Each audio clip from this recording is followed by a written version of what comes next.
میں نے 2018 میں ایک آدمی سے شادی کی۔ اس کا کام کانٹریکٹ پر تھا اور شادی کے صرف 3 مہینے بعد وہ اپنی عارضی نوکری سے ہاتھ دھو بیٹھا۔ پورا 1 سال وہ بے روزگار رہا۔ میں نے اس کے ساتھ وہ وقت گزارا جب اس کے پاس کچھ نہ تھا۔ مجھے معلوم نہیں تھا کہ اس کی نوکری کب لگے گی یا لگے گی بھی یا نہیں، مگر میرا ایمان تھا کہ رزق دینے والی ذات صرف اللہ تعالیٰ ہے۔ میں نے مشکل دنوں میں صبر کیا، گھر کو سنبھالنے کی کوشش کی اور اس کا ساتھ دیا۔ اسی بے روزگاری کے دوران مجھے اس کے فون سے کچھ اسکرین شاٹس اور ویڈیو کالز ملی، اور وہ تصویریں ویڈیو کالز ایسی تھیں جن میں ایک یونیورسٹی کی لڑکی بالکل ننگی نظر آ رہی تھی۔ ان تصاویر کو اس نے اپنے دوست کو بھیج کر کہا تھا کہ یہ سنبھال کر رکھنا، میری شادی ہونے والی ہے، میں ڈیلیٹ کر رہا ہوں مگر کل کو یہ کام آ سکتی ہیں۔ جب میں نے وہ چیٹ پڑھی تو میرا دل ٹوٹ گیا۔ میں نے بہت رویا۔ غم نے مجھے گھیر لیا، مگر میں نے فوراً فیصلہ نہیں کیا کہ اب کیا کروں۔ یہ ہماری محبت والی شادی تھی، اس لیے میں نے علیحدگی کا راستہ سیدھا نہیں اپنایا۔ میں نے سوچا کہ شاید یہ غلط فہمی ہو، شاید وقت کے ساتھ سب ٹھیک ہو جائے۔ میں نے اس کے ساتھ رہنے کا انتخاب کیا کیونکہ مجھے اس پر اور ہمارے رشتے پر امید تھی۔ شروع سے ہی اس کے گھر والوں نے مجھے دل سے قبول نہیں کیا تھا۔ چھوٹی چھوٹی باتوں پر جھگڑے ہوتے، گھر کا ماحول تناؤ میں رہتا اور میں اکثر سمجھوتا کرتی رہی۔ پھر 1 سال بعد اس کی سرکاری نوکری لگ گئی، مالی حالات بہتر ہوئے، مگر باہمی رشتوں کی دراڑیں مٹ نہ سکیں۔ پیسے آئے تو مسائل کا حل نہیں آیا، بلکہ بعض اوقات جب حالات بہتر ہوتے ہیں تو توقعات بڑھ جاتی ہیں اور ناراضیاں گہری ہو جاتی ہیں۔ جب میں حاملہ ہوئی تو گھریلو تلخیوں کی وجہ سے ہم الگ ہو گئے۔ میرے گھر والوں نے بار بار رابطہ کرنے کی کوشش کی، مگر اس نے واضح کہہ دیا کہ وہ صرف اپنے ماں باپ کی مرضی کے مطابق رہے گا۔ پوری حمل کی مدت میں نے اکیلے ہر دن کا سامنا کیا، ڈاکٹروں کے پاس جانا، درد سہنا، راتوں کی بے چینی، سب کچھ۔ میرے والد مجھے اسپتال لے جاتے اور میری والدہ بھی ساتھ ہوتی تھیں، مگر مجھے اپنے حالات کی وجہ سے شرم اور کمزوری کا احساس رہتا تھا۔ کچھ لوگوں نے مشورہ دیا کہ عدالت کے ذریعے اپنا حق مانگوں تاکہ بعد میں آپ کو کوئی بیچ میں نہ لٹکائے۔ میں نے عدالت میں کیس کر دیا۔ اسی دوران میرے بچے کی ولادت ہوئی۔ بچے کے پیدا ہونے کے بعد بھی اس کا رابطہ نہ آیا۔ 8 ماہ گزر گئے۔ پھر عدالت کے ذریعے ایک صلح کرائی گئی اور میں دوبارہ اس کے گھر آ گئی، امید کے ساتھ کہ شاید اب چیزیں بدل جائیں۔ واپس آنے کے بعد میں نے پہلے سے بھی زیادہ صبر اور برداشت کی۔ میں نے چھوٹی چھوٹی باتوں کو نظر انداز کیا۔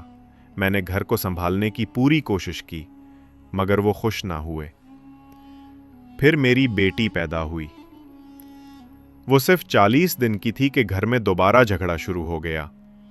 میں اپنے والدین کے گھر لوٹ آئی اور وہاں صرف 2 دن گزارے تھے کہ مجھے طلاق کا نوٹس موصول ہوا۔ یہ سوچ کر دل دہل جاتا ہے کہ ایک وہ عورت جو اس گھر میں اپنی جان و مال لگا کر بیٹھی تھی، آج الگ اور تنہا ہے۔ میری 40 دن کی بیٹی اور 2.5 سال کا بیٹا، ان کی معصومیت کے سامنے انسان بے بسی محسوس کرتا ہے۔ مجھے یہ محسوس ہوا کہ جب مشکل وقت تھا تب میں نے ساتھ نبھایا، جب حالات بدلنے لگے تو مجھے اور بچوں کو سب سے پہلے باہر نکال دیا گیا۔